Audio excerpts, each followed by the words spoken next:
My name is James Shaw. I am a product and furniture designer, normally based in the UK. I work with materials and objects.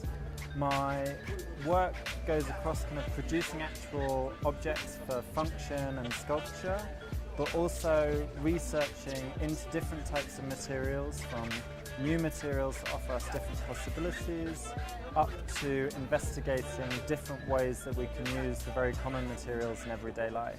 So I've been here for Nairobi Design Week, and I have brought with me various bits from my investigations into plastic.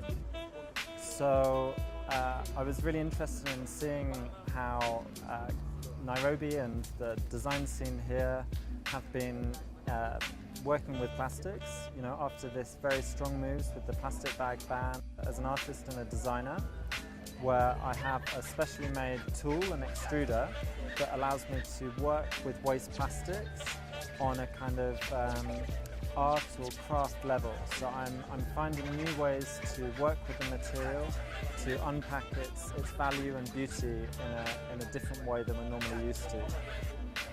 And then the other half is a plastics library that was first created for an exhibition last year, and then we brought a kind of edited version along.